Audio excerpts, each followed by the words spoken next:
సర్వకృపానిధివైన మా తండ్రి, సర్వలోకనాథుడు అని ఈ యొక్క పాట ప్రభు బిడ్డ నోటని ఊహించావు. నేను అద్భుతమైన ఈ పాట అనేకులు పాడి నిన్ను స్తుతించి కనపరచాలని, ఇదిగో దావీదంతటి వాడు అంటాడు, ఇప్పుడే నా నోట ఒక కొత్త కీర్తన ఉంచాడని, కొత్త పాట ఉంచాడని చెప్పాడు ప్రభు.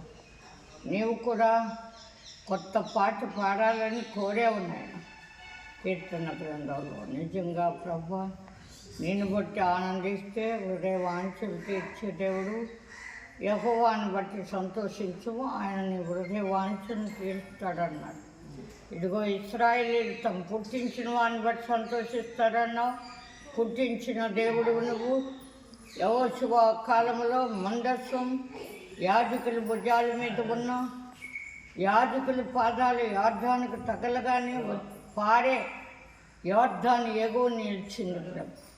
అలాగే ఎందరో శ్రమల కష్టాలు ఇరుకులు ఇబ్బందుల్లో వస్తారు. అలాగే ప్రభు సిమ్యోను కూడా నాదాన్ని నేను పిలిచాడు ప్రభు. సమాధానంతో నీ దోషను పోనిస్తున్నావు అన్నాడు. పరలోకానికి మార్గము నువ్వేనైనా, పరలోక రాజ్యం సమీపించిందని భూలోకానికి వచ్చావు. కన్యమరి గర్భాన్ని జన్మించి కుమారుడు పుడతాడని యెషయా ద్వారా ప్రవచనాలు ఇచ్చి అన్నీ కూడా సత్యమని నీ మాటలు జరిగించి నీ నామ మహిమ కొరకు భూలోకంలో నీ ప్రియకుమార్ని పంపించావు.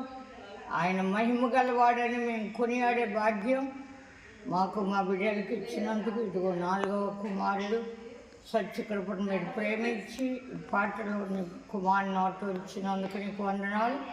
ఈ పాట ఈ కుమారుడే కాదు, అనేక మంది పాడి నిన్ను బట్టి సంతోషించి వారి హృదయ వాంఛలు తీర్చే నిన్ను కలిగి ఉంటాను. కృప యేసు నామమున వేడుకొంచున్నాము తండ్రి. ఆమేన్.